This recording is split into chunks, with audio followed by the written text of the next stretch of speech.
অবশ্যই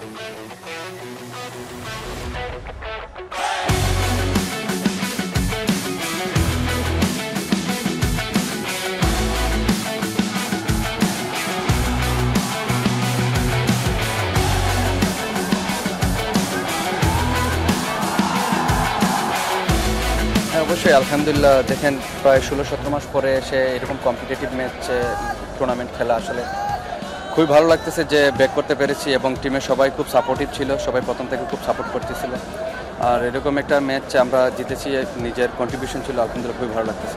অবশ্যই দেখেন প্ল্যানেই ছিল যে মানে ওরে ইয়ে করবো, যে যত হাত খুলতে না দেয়া।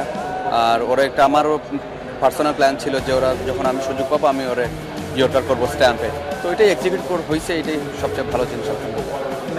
অবশ্যই আলহামদুলিল্লাহ, দোয়া করবেন আমাদের জন্য, আপনাদের দোয়া আসলে ব্যাক করতে পেরেছি। আমি জানি আসলে আপনারা ফ্যান যারা আছেন অনেক দিন থেকে প্রায় 16-17 মাস ধরে চাচ্ছেন যে আমি কখন ফিরবো, কবে ফিরবো। আসলে কোনো সুযোগ ছিল না আপনাদের জানানোর, কারণ কি এরকম কম্পিটিটিভ ম্যাচে যেহেতু আমাদের টিমের কম্বিনেশনটা অনেক দিয়েছিল, যার কারণে প্রথম থেকে সুযোগ হয় নাই। আজকে সুযোগ হয়েছে। আমার আপনাদের যে আক্ষেপ যেটা ছিল কবে সেলুট মাস্টার ফিরে আসবে, আলহামদুলিল্লাহ আপনাদের দোয়াতে ব্যাক করতে পেরেছি। সবাই দোয়া করবেন আমার জন্য।